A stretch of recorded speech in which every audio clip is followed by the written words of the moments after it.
ધોરણ 11 ના વિદ્યાર્થી મિત્રો, આપણે લેક્ચર 1 ભણ્યા સુંદરીની શોધનો, લેક્ચર 2 ભણ્યા, હવે લેક્ચર 3 પાર્ટ ત્રીજો, ત્યારે આ પાઠ પૂરો થશે. તમે બે લેક્ચરના વિડિયો ભણ્યા, વાંચન કર્યું છે, ફરીવાર થોડીક સમજાવી દઉં અને આપણે જ્યાં અટક્યા હતા ત્યાંથી આગળ ચલાવીએ. તો જયશંકર સુંદરી એની ખરેખર અટક જયશંકર ભોજક છે, જેનું અભ્યાસ શિક્ષણ માત્ર 2 ચોપડીનું છે, જેના ગુરુ એટલે કે એને નાટક શીખવાડવાવાળા બાપુલાલ નાયક છે, જેમણે પ્રસ્તુત આત્મકથા ખંડ છે, એની આત્મકથા એની લખી છે થોડા આંસુ થોડા ફૂલ, એમાંની આ એક આત્મકથા ખંડ એટલે કે સુંદરીની શોધ. સુંદરીની શોધ એટલે જયશંકરે પરણવા માટે છોકરીની શોધ કરી એવું નહીં, એક યુવતીનું પાત્ર એને ઉતારવું છે, એને પોતે અનુકરણ કરવું છે, એની શોધમાં છે. એને સરસ મજાનું એક સૌભાગ્ય સુંદરી નાટક ભજ્યું.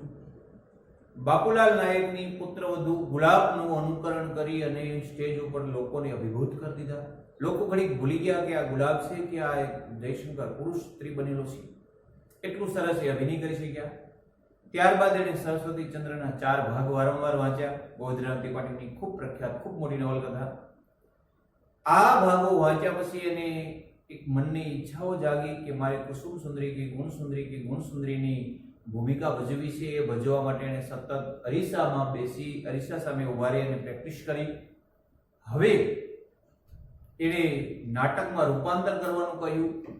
નાટકમાં રૂપાંતર કરવાનું કીધું એટલે ગોવિંદરામે હા પાડી. છબીઓ મંગાવી, પણ છબીઓ કોઈ કારણસર નાટકની મંડળીએ પહોંચાડી નહીં. હવે આપણે આગળ ચલાવીએ છીએ. ધ્યાન આપજો. શરૂ છે ને? પરંતુ કેટલાક સમય પછી ગોવર્ધનભાઈની સરસ્વતી ચંદ્રના નાટ્ય રૂપાંતરનો પહેલો એક અંક અમારી મંડળીને મોકલી આપ્યો. પેજ નંબર 29 ઉપર શરૂઆતમાં. પરંતુ કેટલાક સમય પછી ગોવર્ધનરામભાઈએ સરસ્વતી ચંદ્રના નાટ્ય રૂપાંતરનો પહેલો ભાગ મંડળીને મોકલી આપ્યો. આ અંકમાં તેમણે સરસ્વતી ચંદ્ર ભાગ ચોથામાં આવતા પેલી મારી કુસુમ વાળા પ્રસંગ પછી વાર્તાનો તંતુ લંબાવીને વસ્તુ મૂક્યું હતું. તેમાં સરસ્વતી ચંદ્રને ચોપાટી ઉપર ભાષણ કરતો અને લોકહિતની વાતો કરતા લખ્યો હતો. એટલું મને અત્યારે યાદ છે. ગમે તે કારણે મંડળીવાળાને આ નાટક મુંબઈની પ્રજાને ગમશે નહીં એમ લાગવાથી ભજવવાનું રૂચ્યું નહીં, એટલે કે ગમ્યું નહીં અને નાટકનું કામ આગળ ચાલ્યું નહીં. ગોવર્ધનરામે પેલો ભાગ નાટક રૂપાંતર કરીને મોકલી આપ્યો. પણ ચોપાટી ઉપર મોટું ભાષણ દર્શાવતો સરસ્વતી ચંદ્રને દર્શાવેલો એટલે નાટકમાં લઈને એવું થયું કે આવું ભાષણ આપતો વ્યક્તિ સ્ટેજ ઉપર આપતો હોય તો સહજ પ્રજાને આવા ભાષણો ગમતા નથી. કદાચ આ મુંબઈની પ્રજાને આ નાટક નહીં ગમે અને નાટક સક્સેસ નહીં જાય, માટે એને નાટક ભજવવાનું માંડી વળ્યું. નાટકનું કામ આગળ ચાલ્યું નહીં. આથી કુમુદ થવાનો મારો મનોરથ મનમાં જ રહી ગયો. લેખકનો કયો મનોરથ મનમાં રહી ગયો? કુમુદ થવાનો. કુમુદ ક્યાં? પુસ્તકનું પાત્ર સરસ્વતી ચંદ્રનું. સાથે સાથે તેની ભજવણી મારો અભ્યાસ પણ અધૂરો રહી ગયો. આ ઉપરાંત મારા અભ્યાસ માટે સરસ્વતી ચંદ્રમાં બુદ્ધિ પ્રકાશ માસિકનો ઉલ્લેખ થયો છે.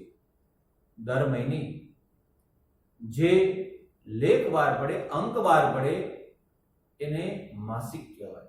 3 મહિને પડતું હોય ત્રિમાસિક. ત્યારે એક અંક બાર પડતો જેનું નામ હતું બુદ્ધિ પ્રકાશ. આ બુદ્ધિ પ્રકાશનો ઉલ્લેખ સરસ્વતી ચંદ્રમાં થયેલો છે.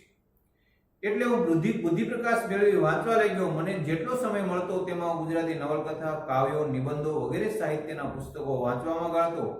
આ રીતે મારો અભ્યાસ હું વધારતો ગયો અને મારી અભિનયની ગૂંચો હું ઉકેલતો ગયો. સરસ્વતી ચંદ્ર વારંવાર વાંચ્યું. એમાં બુદ્ધિ પ્રકાશનું નામ સાંભળ્યું. કોકને કીધું કે આ શું છે, કોઈ પાસેથી માહિતી લીધી. બુદ્ધિ પ્રકાશ અંક બંધાવી લીધો. દર મહિને ઘરે આવે વાંચ્યા કરે. ક્યાંકથી કાવ્યો વાંચે, ક્યાંકથી નાટક મેળવીને વાંચે, નવલકથાઓ વાંચે. જ્યાં ત્યાંથી વાંચનનો શોખ અદ્ભુત જાગ્યો અને મનમાં જે અભિનયની ગૂંચો હતી, મૂંઝવણો હતી, ધીરે ધીરે ઉકેલાવા લાગી. આ રીતે અભ્યાસ વધારતા ગયા. વળી સૌભાગ્ય સુંદરીની સુંદરી ભૂમિકા વધુ જીવંત બનાવવા શેક્સપિયરની ડેસ્ડિમોના અને માલતી માધવની માલતીનો અભ્યાસ મેં કર્યો હતો. બોલો, શેક્સપિયર અંગ્રેજી સાહિત્યના મોટામાં મોટા કવિ, લેખક. એમણે જે એક પાત્ર છે એની, જેનું નામ છે ડેસ્ડિમોના, અંગ્રેજી સાહિત્યનું એક પાત્ર. કયા સાહિત્યનું? અંગ્રેજી સાહિત્યનું, જેનું નામ છે ડેસિમોન્ડ. કોનું નાટક છે આ? શેક્સપિયરનું. આ પણ વાંચ્યું કોઈની મદદ લઈને. ત્યાર પછી સંસ્કૃત સાહિત્યનું ખૂબ જ પ્રખ્યાત, જો તમે ધ્યાન આપો, અંગ્રેજી સંસ્કૃત, માલતી માધવ ની માલતી. કયું નાટક છે? માલતી માધવ. અને માલતીનું પાત્ર પણ વાંચ્યું, જીવનમાં ઉતાર્યું. આ બધાને પરિણામે મારા મનમાં ભજવણીનો એક ચોક્કસ ક્રમ ઉભો થયો હતો અને મારે કહેવું જોઈએ કે માસને અંતે સુંદરીની ભૂમિકા પૂરેપૂરી સમજીને હું ભજવતો થઈ ગયો હતો. 1 મહિના આવા બધા પાત્રોના વાંચન કર્યા પછી શેક્સપિયરને વાંચ્યા. લગભગ આ ભવભૂતિનું માલતી માધવ છે, બહુ યાદ નથી, ટૂંકમાં સંસ્કૃત સાહિત્યનું છે, જેનું માલતી પાત્ર વાંચ્યું. ગોવર્ધન રામનું કુસુમ સુંદરી વાંચ્યું. આવા એક પછી એક અનેક પુસ્તકો વાંચ્યા અને એક સુંદરીની જે એના મનમાં શોધ હતી, જે મનમાં ગૂંચવણ હતી, બધી દૂર થઈ ગઈ અને એક સરસ સુંદરીનું પાત્ર સ્ટેજ ઉપર ભજવવા માટે સક્ષમ બની ગયા. આ બધાને પરિણામે મારા મનમાં ભજવણીનો એક ચોક્કસ ક્રમ ઉભો થયો હતો અને મારે કહેવું જોઈએ કે 6 માસને અંતે હું સુંદરીની ભૂમિકાને પૂરેપૂરી સમજીને ભજવતો થઈ ગયો હતો. સમાજની બહેનો સુંદરીનું અનુકરણ કરતી હતી એ વાત તદ્દન સાચી છે, પણ ખરી રીતે આ બધી બહેનો મારી ગુરુ હતી એમ કહું તો ચાલે. તેવી બહેનો પાસેથી હું શીખ્યો હતો અને તેમાં મારી સમજ ઉમેરીને તેમને હું પાછો આપતો હતો. લોકો તેને કલાનો નમૂનો સમજીને સ્વીકારતા. કે હું સ્ટેજ ઉપર સુંદરીનું પાત્ર ભજવું પછી જે ખરેખર સ્ત્રીનો અવતાર છે એ સ્ત્રીઓ મારામાંથી શીખતી, કેમ બોલાય, કેમ કપડાં પહેરાય, કેમ એક સ્ત્રીને શોભે એવો અભિનય કરાય. એક પુરુષ સ્ત્રીનું પાત્ર ભજવે ને એમાંથી એક રિયલ જન્મજાત સ્ત્રીઓ કંઈક શીખે, સુંદરીનો અભિનય કરતી થઈ જાય. ત્યારે જયશંકર માત્ર એટલું જ કહે છે, હું તો બહેનોમાંથી શીખ્યો, થોડીક એમાં કલાનું મેળવણ કર્યું અને બહેનોને પાછું આપતો. હું તો માત્ર અનુકરણ કરતો, બાકી શીખતો તો બહેનો પાસેથી, કારણ કે એ જ મારી ગુરુ હતી.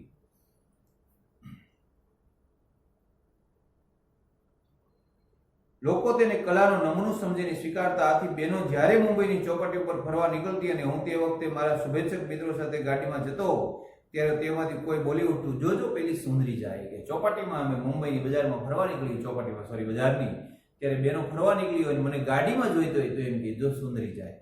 બધા લોકો એને સુંદરીથી બોલાવવા લાગ્યા. ભૂલી ગયા લોકો કે આ જયશંકર છે, આ ભોજક છે, આ પુરુષ છે. અને લેખકને ગમતું અને મારા સામુ જોઈ એને હસતા અને ઈશારામાં એમ સમજાવતા કે આ સુંદરીનું અનુકરણ થઈ રહ્યું છે, ત્યારે હું નમ્રપણે હસતો અને મનમાં સંતોષ તેમજ રોમાંચ અનુભવતો અને રંગભૂમિના આ જાતના વિજયથી સંતોષ અનુભવતો હતો. એને એક વિજય મળતો હતો, એમ થતું તો આત્મસંતોષ મળતો કે ના, ખરેખર હું એક પુરુષ હોવા છતાં એક સુંદરી બની શકું છું. કોઈ માનસિક એક પુરુષમાંથી હું સ્ત્રી બની ગયો છું. ક્યારેક આગળ આવશે, ક્યારેક તો લેખકને શંકા જ હતી કે ખરેખર મારું પુરુષત્વ હણાઈ ગયું ને હું સ્ત્રી બની ગયો, એવું તો નથી ને. એટલી હદે એને સુંદરીનું પાત્ર ભજવું હતું. સૌભાગ્ય સુંદરી નાટકની રજૂઆતના બીજા દિવસે ઘણા પ્રેક્ષકો મને ભેટ સોગાદ આપી ગયેલા. એ વખતે મને એક જ વાત સમજાવેલી કે સ્ત્રીઓનું શ્રેષ્ઠ ભાવોનું પ્રદર્શન લોકોને પ્રિય છે અને આ પ્રગટેલી ચેતનાએ જ અજ્ઞાત રીતે મને અનુકરણ કરતો કરી મૂકેલો. સૌભાગ્ય સુંદરી નાટક મેં ભજવું પૂરું કર્યું ત્યારે ઘણા લોકો મને ભેટ આપવા આવ્યા, પ્રેઝન્ટ આપવા આવ્યા અને કીધું કે સ્ત્રીઓનું જે શું કીધું, સ્ત્રીઓમાં જે લાગણી છે એ લાગણીઓ પ્રગટ કરવાની પુરુષને જો તક મળે તો એ લોકોને એટલે કે પ્રેક્ષકોને ખૂબ ગમે છે. જો આ વખતે મને એક વાત સમજાયેલી કે સ્ત્રીઓના શ્રેષ્ઠ ભાવોનું પ્રદર્શન કરવું લોકોને પ્રિય છે. આ પ્રગટેલી ચેતનાએ અજ્ઞાત એટલે કે અજાણ રીતે મને અનુકરણ કરતો કરી મૂકેલો ને સ્ત્રીઓનું અનુકરણ એનામાં કરવા લાગ્યું. આ સફળતાની પાછળ ઈશ્વરી કૃપા પણ ઘણી હશે એમ માનું છું.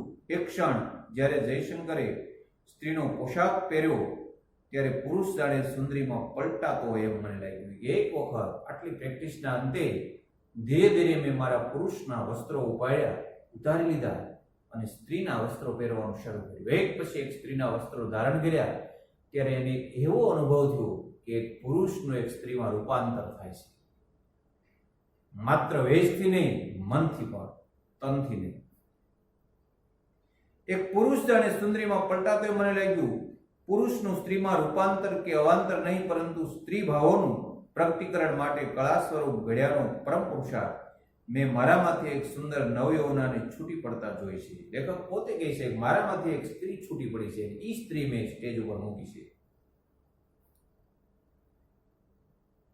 જેના ઘાટીલા મદભર અંગોમાંથી યૌવન નીતરે છે, જેની છટામાં સ્ત્રીનું લાવણ્ય મહેક્યું છે, કે એવી સ્ત્રી છે કે એના શરીરના એક એક અંગમાંથી યૌવનતા ઝરી રહ્યું છે, જેની ઘાટીલી પાણીથી આખું રંગમાં ધૂજી રહ્યું છે. લાવણ્ય મહેકી રહ્યું છે. લાવણ્ય એટલે સુંદરતા, સુંદરતા મહેકી છે, જેની આંખોમાંથી સ્ત્રી સહજ ભાવો ઉભરાવા કરે છે, જેની ચાલમાં ગુજરાતણનો ઠસ્સો પ્રગટે છે. અને એવી કે યૌવના મારામાંથી છૂટી પડી કે આમ હાલી જતી હોય તો ખુદ ગુજરાતણ લાગે, કોઈ રવારણ લાગે, કોઈ ગુજરાતની સ્ત્રી લાગે. જે પુરુષ નથી, એકમાત્ર સ્ત્રી છે, સ્ત્રી છે, એવી એક છબીને મેં લજ્જાથી ગરવી ગુજરાતણ છે, સ્ત્રી છે એવી મેં અરીસામાં જોઈ. લેખક પોતે જ્યારે સ્ત્રી બન્યા, સ્ત્રીનો પોશાક પહેર્યો અને અરીસામાં જોયું તો તેમ થયું નહીં, હું પુરુષ નથી, હું એક સ્ત્રી જ છું. માત્ર વસ્ત્રોથી નહીં, મનથી પણ એવા બની ગયા. એ સૌભાગ્ય સુંદરી કે કુસુમ સુંદરી? અંતરનું પ્રતિબિંબ પાડતો અરીસો બોલતો હતો, આ જયશંકર નથી, લજ્જાથી ગરવી ગુજરાતણ છે. અને અરીસો જવાબ આપતો હતો, જયશંકર, હવે તો જયશંકર નથી રહ્યો, તો એ ગુજરાતની ગરવેલી સ્ત્રી ગુજરાતણ બની ગયો છું. એ લહેકો, એ અભિનય, એ કામણ, શરીરના અંગ પ્રત્યંગમાં મધુર જણજણાટી પેદા થઈ ચાલી.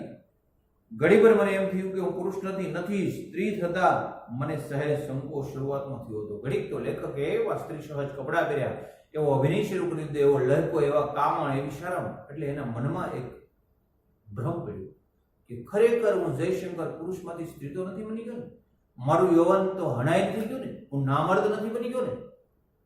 એનો આત્મા જવાબ આપવા લાગ્યો કે જયશંકર, અત્યારે તું પુરુષ નથી, સ્ત્રી છો. શરૂઆતમાં લેખક જ્યારે સ્ત્રીના કપડા પહેરતા ત્યારે થોડોક સંકોચ, શરમ અનુભવતા હતા.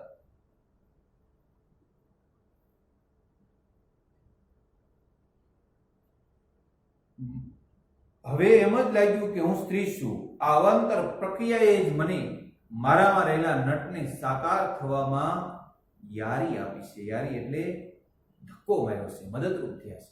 પુરુષમાંથી સ્ત્રી હું બનવું, એમાં મને એક અંદરથી ઘણું શીખવા મળ્યું છે. શું બનવા માટે? પુરુષથી સ્ત્રી બનવા માટે. ક્યારે? કે પોતાને એમ થયું હું સ્ત્રી છું ત્યારે. પરંતુ અવસ્થાની અનુભૂતિ નહીં, મારામાં નટને એક સમજાવવાનું રહી ગયું. નટ, નૃત્ય કરનાર, નાટક કરનાર, અભિનય કરનાર. કે આ જયશંકરના શરીરમાંથી એક નટ ત્યારે બહાર આવ્યો કે જ્યારે મને અનુભવ એવો થયો કે હું સ્ત્રી છું. મેં તમને આગલા લેક્ચરમાં કીધું હતું કે મારે રાજા ભરતરીનું પાત્ર ભજવવું હોય તો મને એવા જ અનુભવ, એવા વિચાર આવવા જોઈએ, મારું મન ક્ષણવાર કે કલાકવાર એવું તૈયાર થવું જવું જોઈએ કે હું ગુજરાતીનો શિક્ષક ગઢવીસર નથી, હું તો રાજા ભરતરી છું. ત્યારે હું રાજા ભરતરી બની શકું. મારે સહદેવનો અભિનય કરવો હોય, સહદેવ એટલા માટે યાદ કરું, મેં કોલેજ કાળમાં અભિનય કરેલો છે. મારે સહદેવનો એક પાત્રી અભિનય કરવો હોય તો જે 10 મિનિટ અભિનય છે ત્યારે મને હું સહદેવ છું, મારા ઉપર પીડા આવી છે, મારા ભાઈઓ 5 છે, હવે જ્યારે સતત એને પોતે અનુસરણ થવું જોઈએ ત્યારે એમાંથી એક નટ બહાર આવે કે આ મને સ્ત્રી હું હોવાનો મને ગર્વ થયો. ત્યારે મારામાંથી એક સુંદરી નટ નૃત્ય કરનાર બહાર આવ્યો. પરંતુ અવસ્થાની અનુકૃતિને ઝીલનારો અને અનુસરનારો પ્રેક્ષક ન હોત તો મારા હજારા પ્રેક્ષકોએ મને સુંદરી બનાવ્યો છે. કે હું ગમે તેટલું નાટક સારું ભજવતો હોત, હું ગમે તેવો સારો અભિનય કરતો હોત, પણ મને પ્રેક્ષકો ન મળ્યા હોત, જોવાવાળા ન મળ્યા હોત તો જયશંકર જયશંકર જ હોત. જયશંકર સુંદરી તરીકે ખ્યાતિ ન પામત, સુંદરી તરીકે મને ઉપનામ ન મળત. મારી પાસે શિક્ષક તરીકેની ગમે તેટલી કલા હોય, પણ એ કલા જ્યારે કૌશલ્યમાંથી, વિદ્યામાંથી એક ખ્યાતિ ત્યારે જ પામે કે મને ઝીલનારો એક વિદ્યાર્થીનો વર્ગ મળે. જો સામે વિદ્યાર્થીનો વર્ગ નહીં હોય, હું મારી કલા બસ અરીસા સામે રજા કરીશ તો કલા મારા પૂરતી જ થઈ છે. એટલે આભાર માને છે, થેન્ક યુ કહી છે પ્રેક્ષકોએ કે જેણે મને સુંદરી બનાવ્યો છે. એ વાતની હું સગર્વ નોંધ લઉં છું. કદરદાન પ્રેક્ષકો વગર માત્ર એકલો અટલો જયશંકર, એ કે મારી કદર કરનાર પ્રેક્ષકો ન હોત તો જયશંકર જયશંકર જ હોત. જયશંકર અભિનય કરી અને સુંદરી ન બની શક્યા હોત. અહીંયા આ પાઠ પૂર્ણ થાય છે. પાઠના લેખક જયશંકર ભોજક, ઉપનામ સુંદરી, સાહિત્ય પ્રકાર આત્મકથા ખંડ. લેખકનો આખો પાઠ વાંચો એટલે તમને ખ્યાલ આવી જાય. બીજું આ પાઠમાં કશું નથી, લેન્ધી છે. આપણે આગળ ભણાવ્યું એટલે એમ થાય કે બહુ મોટો પાઠ, બહુ મોટો નથી. મેં સમજાવીને મોટો કર્યો છે. માત્ર 3 પેजेस છે, 3 લેક્ચરમાં ભણાવ્યો છે. જયશંકરે એવો એક સરસ અભિનય કર્યો છે નાટકમાં કે લોકો એને સુંદરીનું બિરુદ આપી દીધું. આ આખા પાઠનો અર્થ છે, ભાવ છે. આપણે થોડાક એને અઘરા શબ્દો ટિપ્પણમાં મૂક્યા છે, વાંચી જાઓ. સ્ત્રીઓચિત એટલે કે સ્ત્રીને શોભેવો. પોલકું સ્ત્રીઓનું પહેરવાનું વસ્ત્ર. બો પોલકું બાંધવામાં વપરાતી અથવા સ્ત્રીના વસ્ત્ર બાંધવામાં વપરાતી દોરી. સાંગોપાંગ અંગ ઉપાંગ સહિત. અહીંયા એક જ ધારું આખું જ મેં તમને એમ કીધું નકશી આખું. અહીં એટલે આ પાઠમાં ઉત્કંઠા, તીવ્ર ઈચ્છા, આતુરતા, કામણ, વશીકરણ. અહીં મોહિની લગાડવી દે. કોઈ વસ્તુને જોઈને આપણે એના વિના રહી ન શકીએ તો એનું આપણા ઉપર વશીકરણ થયું છે, આપણને કામણ લાગ્યું છે. અલૌકિક, અસામાન્ય, અદ્ભુત. ભાવોનું સમન્વય પ્રાપ્ત કરવું તો કે લાગણી પર સમતા પ્રાપ્ત કરવી. આ પણ મારા ભાવોનું સમત્વ કરવું એટલે બીજાના ભાવો મારામાં ઉતારવા, મારાના ભાવો એનામાં આપવા. લાગણીનું સમાનત્વ, સમાનતા લાગણી કરવી. શેક્સપિયર જાણીતો અંગ્રેજ કવિ નાટકકાર. અવાંતર અંદરનું, અનુકૃતિ અનુકરણ, અને કદરદાન એટલે કે કદર કરી જાણે એવું ગુણજ્ઞ. હવે આપણે સ્વાધ્યાય જોઈએ.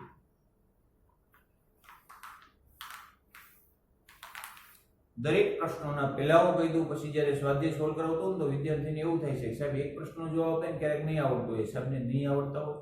હું તમને જવાબ શોધવા રસ્તો બતાવીશ. દરેક પ્રશ્નનો જવાબ આપીશ કે તમારે જાતે જ શોધવાના છે અને જાતે પાકી બુકમાં લખવાના છે. જેટલા પાઠ ચલાવે બધાનું સ્વાધ્યાય પાકી બુકમાં લખવો એ જ આપણું હોમવર્ક રહેશે. મંડળીને વધુ આવક કરી આપવા બાબુલાલ શું કરવા માંગતા હતા? પાઠની શરૂઆતમાં જ આવ્યું કે આ નાટક બનાવનાર જે મંડળી છે, ડાયરેક્ટરો છે, એ મંડળીને વધારે આગળ લાવવા માટે બાપુલાલ શું વિચારી રહ્યા હતા? યાદ કરો. વિક્રમ ચરિત્રમાં જયશંકરે કોની ભૂમિકા ભજવી હતી? વિક્રમ ચરિત્ર નાટક જ્યારે લેખકે ભજવ્યું ત્યારે જયશંકરે કયું પાત્ર ભજવ્યું? અંબા દુધવાઈ. મિલોએ કઈ પંક્તિઓ જાહેરાત તરીકે ઉપયોગ કર્યો હતો? કોઈ દૂધ રહ્યો દિલરંગી. જયશંકર સુંદરીના અભિનય ગુરુ 1000 વાર હું બોલ્યો. બાપુલાલ. બાપુલાલને આખી રાતનો ઉજાગરો શાથી થયો? યાદ કરો. લેખકે નાટક પૂરું કર્યું, પછી ચોપાટી ઉપર ફરવા ગયા ત્યારે બાપુલાલે કીધું મેં આ વસ્તુ વાંચી એટલે મને ઉજાગરો છે. કઈ વસ્તુ, કયું પુસ્તક, કોનું પુસ્તક? યાદ કરીને લખજો. સુંદરીના પાત્રને જીવંત બનાવવા જયશંકરે શું કર્યું હતું? સુંદરીના પાત્રને વધારે જીવંત બનાવવા જયશંકરે શું કર્યું? વિચારી લેજો. નીચેના પ્રશ્ન 2-3 વાક્યમાં બાપુલાલે નટનું કર્તવ્ય અંગે જયશંકરને શું કહ્યું? બાપુલાલે નટના કર્તવ્ય, કયું નટ, તમારે નટનું પાત્ર ભજવું હોય તેનું કર્તવ્ય કયું છે એ માટે એને જયશંકરને શું કીધું હતું? કૃષ્ણાબેન એમના પતિને નાટક જોયા પછી શું કહ્યું? કૃષ્ણાબેન કોણ? બાપુલાલના પત્ની, લેખકના ગુરુના પત્ની. એને બાપુલાલને શું કહ્યું કે આ જયશંકર છે કે આપણી ગુલાબ? સરસ્વતી ચંદ્ર બાપુલાલે કેટલી વાર વાંચી? 4 ભાગ. અને કેટલી વાર વાંચી? તો 7 વાર. ભાગ 4. પ્રશ્નમાં ભૂલ ન કરતા. તેમાંથી શું સમજાવવા લાગ્યું? 4 વાર વાંચી પછી અભિનય કેમ કરવો, પ્રેમ શું છે, વિરહ શું છે, સમાજની લાગણી શું છે વગેરે. પૂરો જવાબ જેવું નથી આવતું. બાપુલાલના મનોજગત પર કયા કયા પાત્રોની અસર થઈ? 2 અહીંયા લખેલા છે. શેક્સપિયરની ડેસિમોના, માલતી માધવની માલતી, સરસ્વતી ચંદ્રની ગુણસુંદરી, કુસુમ સુંદરી વગેરે. જયશંકર સુંદરીની શોધ ક્યારે પૂર્ણ થઈ? જયશંકરને શેની શોધ હતી? સુંદરીની. એ પૂર્ણ ક્યારે થઈ? તો એક સરસ રીતે એ નાટક ભજવી શક્યા અને લોકો એને સુંદરી કહેવા લાગ્યા, ત્યાં એને કામ પૂરું થયું. જયશંકર કુમુદ બનવાની ઈચ્છા સાથી અધૂરી રહી ગઈ. સરસ્વતી ચંદ્રનો એક પાત્ર કુમુદ સુંદરી બનવું હતું, લેખકે ભજવવું હતું, પણ અધૂરી રહી ગઈ કારણ કે મંડળીવાળાએ નાટક બનાવવું યોગ્ય લાગ્યું નહીં, કારણ કે મુંબઈને આ નાટક પસંદ આવશે ને એવું લાગ્યું નહીં. જયશંકર પોતાના અભિનયની ગૂંચો શી રીતે ઉકેલતા હતા? સતત વાંચન, સતત અભ્યાસ, સતત પ્રેક્ટિસ. સુંદરીની ભૂમિકાને જયશંકર ક્યારે ન્યાય આપી શક્યા? આટલો બધો અનુભવ થયો ત્યારે. આ ટૂંકમાં કહું છું, તમારે વાંચવાનું. આ બધા પાત્રો વાંચ્યા, સમજ્યા, બહેનો સાથે રહ્યા, બહેનો પાસેથી કંઈક શીખ્યા. નીચેના પ્રશ્નો સવિસ્તર ઉત્તર આપો. જયશંકરની સુંદરીની રૂપાંતર યાત્રા તમારા વર્ણવો. જયશંકર એક વ્યક્તિ છે, પુરુષ છે, એ જયશંકર છે. એમાંથી એ સુંદરીનું ઉપનામ મળી ગયું ત્યાં સુધીનું વર્ણન. તો કે પેલા વિક્રમચરિત્ર નાટક ભજવું, પછી સૌભાગ્ય સુંદરી ભજવું, પછી આ ભજવું, પછી આ ભજવું, પછી લોકો એને સુંદરી તરીકે ઓળખવા લાગ્યા. આ કથા બને એટલી શોર્ટ, નહીં તો આ પાઠ જેટલું થાય. સ્ત્રીના વેશને યથાતથ ભજવવા માટે જયશંકરે કેવા કેવા પ્રયત્નો કર્યા હતા? ગુલાબની પાસે ગયા, એની સાથે વાતો કરી, એની પાસેથી કંઈક શીખ્યા, એને કોઈ પણ બહારની બીજી સ્ત્રીઓને જોઈ એની પાસેથી અભિનય શીખ્યા, એમાંથી કંઈક ને કંઈક સતત સ્ત્રીઓને જોઈ શીખતા હતા, સતત વાંચન કર્યું. આ બધું થી એ સ્ત્રીનું એક સારું પાત્ર ભજવી શક્યા. સુંદરીની શોધને પરકાયા પ્રવેશની પ્રક્રિયાનું દ્રષ્ટાંત પૂરી પાડતો આત્મકથા ખંડ છે. આ વિધાનને પાઠના આધારે સમજાવો. પરકાયા એટલે આખું બીજો પ્રશ્ન છે, એ ત્રીજો થાય, પણ એક વસ્તુ એવી લખવાની છે કે લેખકે એટલું મન દઈ અને નાટક ભજવું તૈયારી કરી કે પરકાયા એને એમ થતું હું પુરુષમાંથી સ્ત્રીમાં રૂપાંતર થઈ ગયો છું. આ પાઠનો મેઇન પ્રશ્નનો જવાબ રહેશે. અહીંયા આ પાઠ અક્ષરશઃ પૂરો થાય છે. પાઠનું નામ હતું સુંદરીની શોધ. આપણે ત્રીજો લેક્ચર ભણ્યા. વિદ્યાર્થી મિત્રો, સ્વાધ્યાય પાઠ્યપુસ્તકમાં લખજો. ખૂબ ધ્યાનથી 2-3 વાર પાઠ વાંચવો ગમે એવો છે. અને આ પરીક્ષા સિવાયનો જીવનલક્ષી મેસેજ પાઠ તમને આપતો હોય તો એ છે ઉપદેશ કે તમે કોઈ પણ વસ્તુ કરવા જાઓ, તમારે ડોક્ટર બનવું હોય, તમારે એન્જિનિયર બનવું હોય, તમારે એક સારો કલાકાર બનવું હોય, તમારે નાટક ભજવું હોય, જે કાંઈ તમારે કંઈક બનવું છે તો એની પાછળ સતત તમારી મહેનત હોવી જોઈએ. તમને એ જ દેખાવું જોઈએ. તમને મિલિટરીમાં જવું છે તો તમને રાત્રે મિલિટરીના વસ્ત્રો દેખાવા જોઈએ, મિલિટરીવાળા ટેન્ક દેખાવા જોઈએ. અને માત્ર દેખાવું નહીં, સતત એમાં ઊંડાણપૂર્વક વાંચન કર્યા જ કરવું જોઈએ. એક સમય એવો આવી જાય કે ચોક્કસ તમે ત્યાં સુધી પહોંચી શકો છો. સ્વાધ્યાય લખવાનું ભૂલશો નહીં. અસ્તુ. આભાર.